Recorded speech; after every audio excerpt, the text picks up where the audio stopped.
दोपहर 2 बजे की 5 बड़ी खबरों के साथ शुरुआत करते हैं। कौन सी वो 5 बड़ी खबरें हैं वो आपको जल्दी से बता देते हैं। इस बुलेटिन में हम चर्चा करने जा रहे हैं।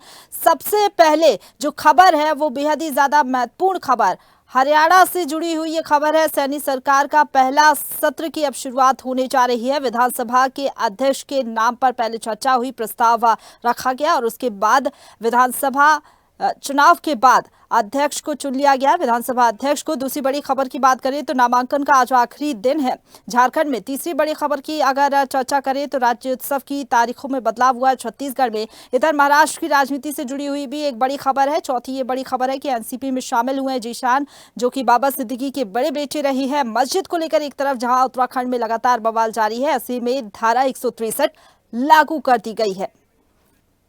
और चलिए अब आपको पहली बड़ी खबर बता देते हैं। हरियाणा से जुड़ी हुई ये बड़ी खबर, जहां हरियाणा विधानसभा का नया अध्यक्ष चुन लिया गया है। हरविंदर कल्याण को अध्यक्ष बनाया गया है। शुक्रवार को आपको बता दें कि विधानसभा सत्र में सीएम नायब सैनी ने उनके नाम का प्रस्ताव रखा। इसके बाद हरविंदर कल्याण सीएम से गले लगे। सीएम ने कल्याण को कुर्सी पर बैठाया। हरविंदर कल्याण आपको बता दें कि करनाल की घरौंडा सीट से लगातार तीसरी बार विधायक बनी है। वहीं डिप्टी स्पीकर पर फैसला अभी होल्ड रखा गया है। डिप्टी स्पीकर पर फैसला अभी नहीं हुआ है। तो हालांकि डिप्टी स्पीकर को लेकर अभी भी चर्चाएं चल रही है, लेकिन अभी ये फैसला होल्ड रखा गया है पार्टी की तरफ से। लेकिन हरविंदर कल्याण को विधानसभा का अध्यक्ष बना दिया गया है। चर्चाएं भी चल रही थी उनके नामों की, और जिस तरीके से चर्चाएं थी और उसी हिसाब से उनको मौका दिया गया है। 3 बार के वो विधायक रहे हैं, लेकिन अब डिप्टी स्पीकर की बात करें तो कौन होगा, इसको लेकर लगातार कयासों का दौर जारी है। और इसी खबर पर ज्यादा बातचीत के लिए सीधा रुख करेंगे। हमारे साथ संवाददाता संजय कुमार फुल लाइन पर जुड़ गए हैं। संजय, जिस तरीके से चर्चाएं थी कि स्पीकर का फैसला हो जाएगा और स्पीकर का नाम तो सामने आ गया, लेकिन डिप्टी स्पीकर को लेकर क्या लग रहा है, कब तक ये फैसला होल्ड रखा जाएगा पार्टी की तरफ से? तो अब समय के इसमें संदर्भ के गर्भ में है कि डिप्टी स्पीकर का नाम किसका लिया जाएगा। हालांकि जो चर्चाएं हैं वो जींद से विधायक डॉक्टर कृष्णलाल मिड्डा को लेकर काफी जो राजनीतिक गलियारों में चर्चा चली है उनको लेकर है, और उसके लिए मिड्डा जी भी पूरे आश्वस्त है कि ये जो चर्चा चली है उन पर जो है मोहर लगा दी जाए और जींद के जो विधायक है डॉक्टर कृष्णलाल मिड्डा को डिप्टी स्पीकर का पद दे दिया जाए। और जो है हरविंदर कल्याण को अब ना जो है स्पीकर का जो अध्यक्ष पद का दे दिया गया है। जी प्रशंसा। जी शुक्रिया आपका हमारे साथ जुड़ने के लिए और अपडेट हम तक पहुंचाने के लिए संजय। और चलिए बात करेंगे दूसरी बड़ी खबर की। झारखंड से जुड़ी हुई ये दूसरी बड़ी खबर है, जहां नामांकन का आज आखिरी दिन है और झारखंड विधानसभा चुनाव के पहले चरण के नामांकन का आज आखिरी दिन है। गुरुवार को नॉमिनेशन का नया रिकॉर्ड बना, जहां एक दिन में 333 से अधिक कैंडिडेट्स ने अपना पर्चा दाखिल किया है। ऐसा इसलिए क्योंकि पहले फेज में राज्य में पहली बार ऐसा हो रहा है कि 43 सीटों पर एक साथ चुनाव हो रहे हैं। इसके पहले के चुनावों की अगर हम बात कर लें 2014 और 2019 की, तो पहले चरण में 13 सीटों पर ही चुनाव हुए थे, लेकिन इस बार 40 से ज्यादा सीटों पर चुनाव हो रहे हैं। इसलिए नया रिकॉर्ड इस बार बना है। एक साथ बहुत सारे कैंडिडेट्स ने अपना नामांकन दाखिल किया है। एनडीए के 39 और इंडिया ब्लॉक के 29 प्रत्याशी इसमें शामिल है। इसके साथ ही जेएमएम की बात करें तो खूंटी से अपना प्रत्याशी जेएमएम ने बदल दिया है। स्नेहलता कंजुलना की जगह सूर्य मुंडा को मैदान में उतारा गया है। और इसी खबर पर ज्यादा बातचीत के लिए सीधे रुक करेंगे। संवाददाता प्रमोद हमारे साथ फुल लाइन पर जुड़ गए हैं।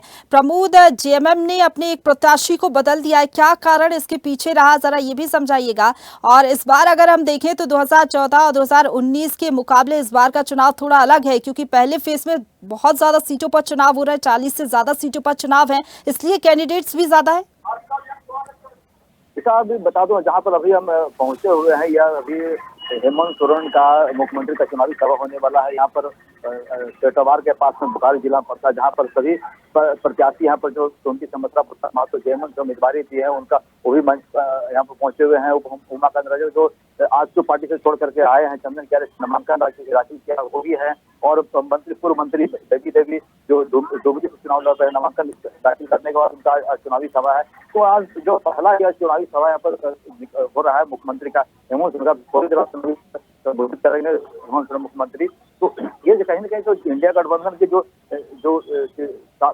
40 सीटों पर जो उम्मीदवारी दी गई है, और इसके कहीं न कहीं जो है पूरी ताकत लगा हुआ है इंडिया गठबंधन की ओर से कि इस बार भी सरकार इंडिया गठबंधन की बने। बिल्कुल, तमाम कोशिशें यहाँ पर पार्टियों की तरफ से की जा रही है। एक बार फिर से कोशिश रहेगी इंडिया गठबंधन की कि सरकार वो बना पाए, और झारखंड में इसी कोशिश के तहत लगातार जो मुख्यमंत्री हैं चुनाव प्रचार भी कर रहे हैं। फिलहाल बहुत शुक्रिया आपका हमारे साथ जुड़ने के लिए और अपडेट हम तक पहुंचाने के लिए।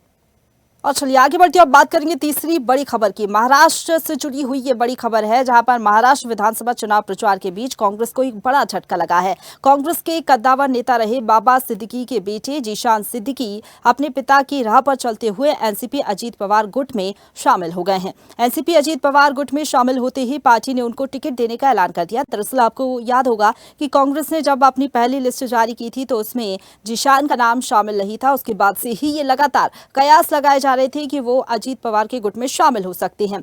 हालांकि आपको बता दें कि वो पहले भी चुनाव लड़ चुके हैं, पहली बार चुनाव लड़ा था तो चुनाव जीते भी थे, और अब जिस सीट से सिटिंग एमएलए हैं उसी सीट से एक बार फिर से चुनाव वो लड़ने जा रहे हैं। हालांकि कांग्रेस ने उनको टिकट नहीं दिया था, उसके बाद से नाराजगी उनकी सामने भी आ रही थी। और इसी खबर पर ज्यादा बातचीत के लिए सीधा रुख करेंगे संवाददाता ब्यूरो चीफ संदीप हमारे साथ जुड़ गए हैं फोन लाइन पर। संदीप, जिस तरीके से संभावनाएं थी कि वो कांग्रेस का दामन छोड़ सकते हैं और उसके बाद अजीत पवार के गुट में शामिल होंगे, लगभग कुछ हुआ भी वैसा ही है, और जैसे ही उन्होंने पाला बदला और उसके बाद उद्धव ठाकरे पर तमाम आरोप उन्होंने लगाए भी हैं।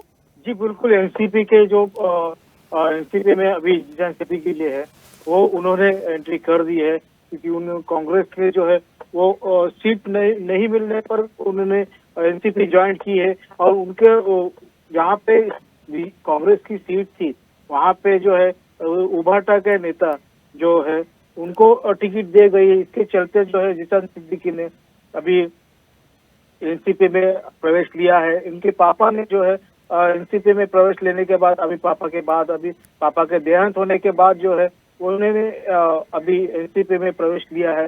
अभी बताया जा रहा है कि महागठबंधन की जो बांद्रा ईस्ट की शिवसेना के पक्ष से चल रहा था, और इसके बाद जो है वरुण देसाई को यहाँ पर टिकट दे दिया है। इसके चलते जो है जीशान सिद्दीकी ने अपने एनसीपी अजीत पवार गुट में प्रवेश लेके अभी उनको बांद्रा ईस्ट जो है उनको टिकट दिया जाएगा। जी शुक्रिया आपका हमारे साथ जुड़ने के लिए और अपडेट हम तक पहुंचाने के लिए संदीप।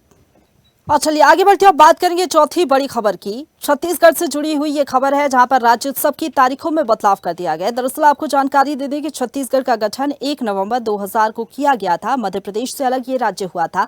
राज्य स्थापना दिवस पर जिला प्रशासन इस बार 5 नवंबर को राज्योत्सव मनाएगा। कारण ये है इसके पीछे का, क्योंकि 1 और 2 नवंबर को त्योहार के मद्देनजर सभी बिजी रहेंगे, इसलिए राज्योत्सव की तैयारियां पहले जोरों शोरों से चल रही थी। लेकिन समीक्षा बैठक हुई इसी दौरान, और अधिकारियों को अब ये निर्देश दिए गए हैं कि तारीखों में बदलाव है। कार्यक्रम स्थल की बात करें तो विभिन्न विकास विभागों की विभागीय प्रदर्शनी में उपलब्धियां, इसके साथ ही महत्वपूर्ण योजनाओं, सफल परियोजनाओं को विशेष रूप से प्रदर्शित किया जाएगा। कुछ सांस्कृतिक कार्यक्रमों का भी आयोजन होगा। इसके साथ ही 1 से 6 नवंबर तक की बात करें तो सभी शासकीय भवनों में रोशनी करने के निर्देश दिए गए हैं। वहीं मुख्यमंत्री विष्णुदेव साय ने राज्योत्सव 2024 की तैयारियों की समीक्षा बैठक ली, और समीक्षा बैठक के दौरान ये बड़ा फैसला लिया गया है।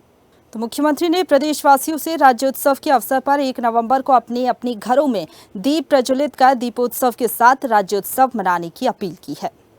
तो तारीखों में बदलाव किया गया है। दरअसल आपको बता दें कि हर साल राज्योत्सव मनाया जाता है सरकार की तरफ से, लेकिन इस बार तारीखों में बदलाव दिवाली के त्योहार के मद्देनजर किया गया है। और इसी खबर पर ज्यादा बातचीत के लिए सीधा रुख करेंगे, संवाददाता सुधीर वर्मा हमारे साथ लाइव जुड़ गए हैं। सुधीर, बदलाव किया गया है, बीते रोज समीक्षा बैठक हुई और बैठक में ये फैसला लिया गया है कि त्योहार के मद्देनजर लोग बिजी रहते हैं, अक्सर हम देखते हैं, इसलिए ये बदलाव है या फिर कोई और कारण इसके पीछे? जी बिल्कुल, त्योहारों की व्यस्तता के चलते इस बार जो राज्योत्सव का जो कार्यक्रम है उसमें भी कहीं ना कहीं तारीखों का बदलाव किया गया। इस बार कहीं ना कहीं 4 से 6 नवंबर तक पूरा कार्यक्रम रखा जाएगा, और न केवल जिला स्तर पर बल्कि राजधानी रायपुर में भी एक बड़ा कार्यक्रम होगा। और अगर बात है यहाँ के कार्यक्रम की, तो धमतरी में होने वाले कार्यक्रम उसको लेकर समीक्षा बैठक भी की है, जिसमें वहाँ की कलेक्टर नम्रता गांधी लोग एक उन्होंने बैठक की और साथ ही साथ तमाम जो अधिकारी हैं उनको दिशा निर्देश भी किया गया और साथ ही साथ दिवाली का पर्व है, दिवाली के पर्व में ध्यान रखते हुए तमाम जो विभाग के जो मुख्यालय हैं उनको कहीं ना कहीं रोशन करने के जो दिशा निर्देश उनके द्वारा दिए गए हैं। और साथ ही साथ अगर बात करें कार्यक्रम स्थल की तो वहाँ तमाम जो विभाग है उनकी जो योजनाएं खिलाई जाएगी, उनकी प्रदर्शनी लगाई जाएगी। साथ ही साथ तमाम ऐसे जो विकास के मॉडल है जो आने वाले समय में देश में किए जाएंगे उन सभी विकास के जो कार्य है उनके मॉडल कहीं ना कहीं प्रदर्शित किए जाएंगे। साथ साथ जनता को एक बेहतर राजस्व दिया जाए, इसके लिए रंगारंग कार्यक्रम की प्रस्तुतियां भी दी जाएगी। बता दी जिस प्रकार से पूरा कार्यक्रम रखा गया है, कहीं ना कहीं इस मान सकते हैं कि राज्योत्सव का पर्व बड़ी धूमधाम से हर वर्ष मनाया जाए, तो जिससे चलते इस बार त्योहार की व्यवस्था के चलते हुए तारीखों का बदलाव भी किया गया है और इस बार 5 नवंबर को बड़ा कार्यक्रम रखा गया है, जिसे मान सकते हैं कि बड़ी संख्या में लोग आते भी हैं। कहीं ना कहीं जो राज्योत्सव का जो त्योहार है बड़ी धूमधाम से मनाया जाता है। तो प्रदेश की जिस प्रकार से पर्व जो आयोजन है उसे एक पर्व की तरह मनाया, क्योंकि 1 नवंबर को कहीं ना कहीं मध्य प्रदेश से अलग होकर छत्तीसगढ़ राज्य को अपनी एक पहचान मिली थी, उसको मद्देनजर रखते हुए उसी दिन से आज तक प्रदेश में पर्व मनाया जाता है और बड़े धूमधाम से पर्व मनाया जाता है, जिसके लिए तैयारियों का दौर है वो लगातार जारी है। बिल्कुल खास तरीके से और खास अंदाज में इस बार जो है उत्सव मनाया जाएगा और दीपोत्सव के साथ आगाज करने के लिए मुख्यमंत्री ने सभी से अपील भी की है। फिलहाल बहुत शुक्रिया आपका हमारे साथ जुड़ने के लिए और अपडेट हम तक पहुंचाने के लिए। और चलिए आगे बढ़ते अब बात करेंगे 5वीं बड़ी खबर की। उत्तराखंड से ये 5वीं बड़ी खबर है जहां मस्जिद को लेकर लगातार बवाल जारी है। हिंसक रूप इस विवाद ने ले लिया। दरअसल बीते रोज हमने देखा हिंदू संगठन ने प्रदर्शन किया और इतना ज्यादा तनाव बढ़ गया प्रदर्शन के दौरान कि पुलिस को मोर्चा संभालना पड़ा और पुलिस को लाठीचार्ज भी करना पड़ा। हालांकि कई लोग इसमें घायल हो गए। इसके बाद हिंदू संगठन के जो लोग हैं सीधे तौर पर उनका कहना है कि जो मस्जिद है उसको गिराया जाए, क्योंककि अवैध तरीके से ये मस्जिद बनाई गई है। अगर ऐसा नहीं होता है तो उग्र आंदोलन भी उनकी ओर से किया जाएगा। हालांकि स्थिति को देखते हुए 163 धारा लागू कर दी गई है और पुलिस का साफ तौर पर कहना है कि स्थिति से निपटने के लिए हम तैयार हैं। तो 8 पुलिसकर्मियों समेत 27 लोग घायल हो गए थे। बीते रोज हमने देखा था ये प्रदर्शन किया गया था हिंदू संगठन की ओर से। जो तस्वीरें आप दिख रहे हैं ये बीते रोज की तस्वीरें हैं। बड़ी संख्या में कार्यकर्ता एकजुट हो गए थे और सभी की मांग यही थी कि जो मस्जिद है उसको गिराया जाए, धराशायी उसको किया जाए। और जो हालात वहां पर निर्मित हुए उसके बाद पूरा क्षेत्र छावनी में तब्दील हो गया। 163 धारा वहां पर लागू कर दी गई और इस धारा के मुताबिक अगर 5 से ज्यादा लोग एक साथ खड़े होते हैं तो उनके खिलाफ कड़ी कार्रवाई की जाएगी। और इसी के साथ इस बुलेटिन में फिलहाल इतना ही, लेकिन खबरों का सिलसिला लगातार जारी है। तमाम बड़ी खबरों के लिए आप देखते रहिए स्वदेश न्यूज, सबसे पहले देश।